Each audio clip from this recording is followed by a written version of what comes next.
For me, journaling is an underrated healing tool.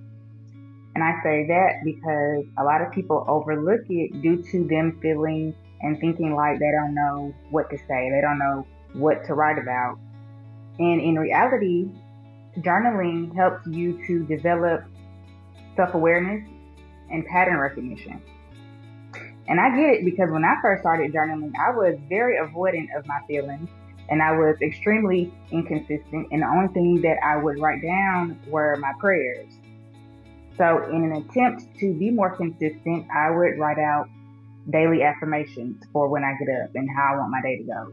And then at night, I would write about my day. Nothing too in detail, just the experience that I had and the interactions with people.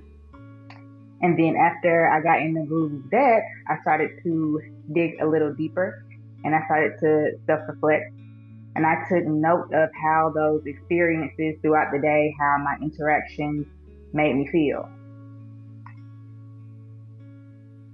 And after that, I started to dig a little deeper and I would see why I would put myself in situations with people or have conversations that made me feel low, right? It threw me off my game, had me confused, and why I didn't do more of the things that brought me joy or brought me happiness. And I was doing shadow work without me even realizing it.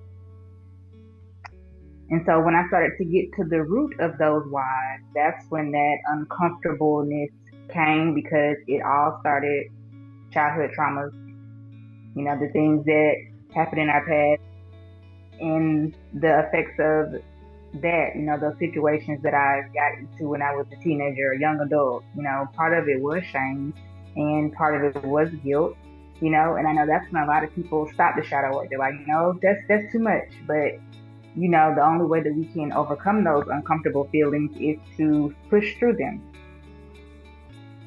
So to me, journaling is a safe space to get real with yourself.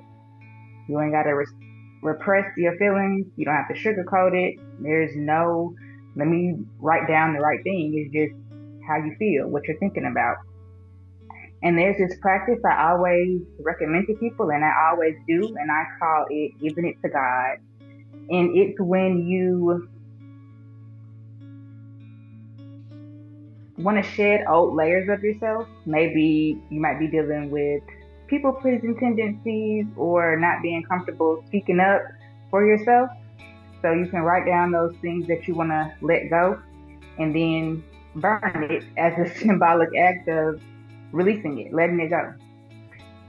And that can also be used with people who are dealing with grief. Usually when we lose a loved one, it's sudden. We feel like, well, we didn't get to say everything that we wanted to say to them.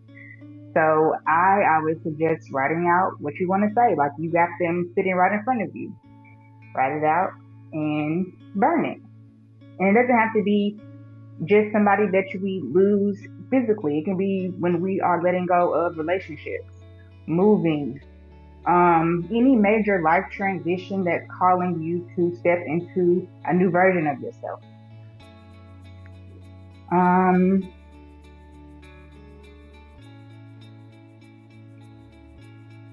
Journaling also helps with overcoming anxiety and overthinking, promote a good night's sleep because you get to clear your mind. I know a lot of people wrestle with not being able to go to sleep because they're constantly replaying the day, the things they should have did, the things that they should have said, tomorrow. But when you get it out, you also allow for answers to come in that you may not be able to see because your mind was so cloudy with all of these crazy thoughts. Journaling can also be done for dream recall. Dreams are not just random situations, that we think about, but they're also our messages.